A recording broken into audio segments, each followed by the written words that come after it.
Salut tout le monde, c'est Lobo83, bienvenue sur la chaîne. Aujourd'hui, présentation du Gun of Marseille. Gomme. Bon, c'était Olivier Tardiva qui les fabriquait.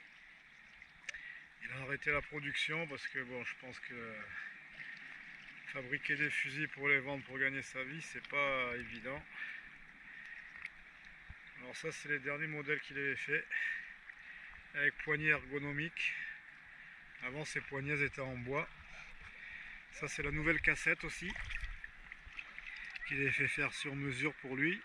Elles sont bien larges. Ce qu'il y a de bien, c'est qu'on peut mettre le guide fil, le fil accroché au talon de la flèche.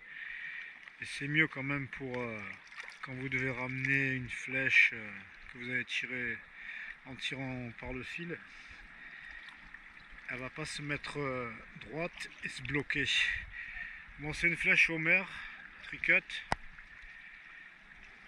La tête, il avait faite comme ça.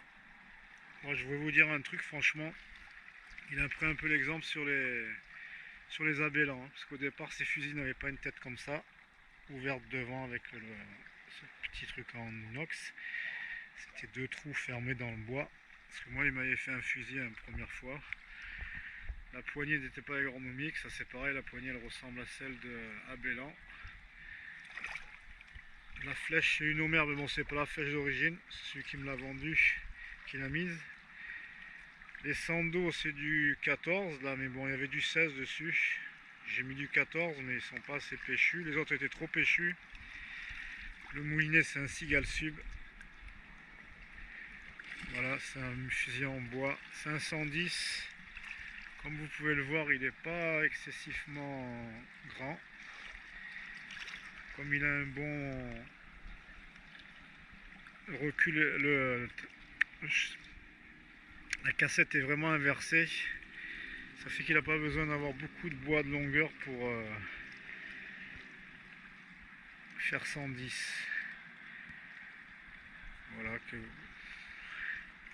j'ai fait quelques poissons avec. Largue-fil sur le côté comme ça, directement dans le bois.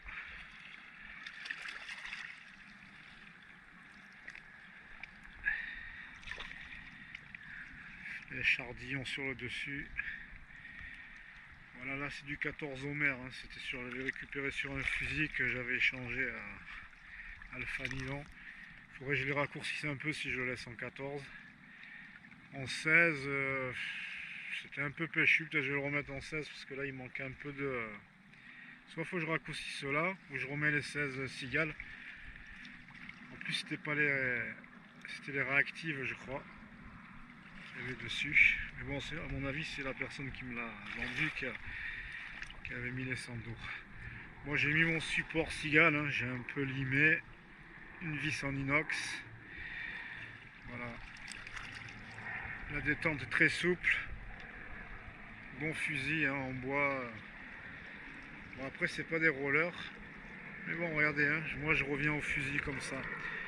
Bon voilà, pensez à vous abonner, à partager, à liker. Ciao à tous.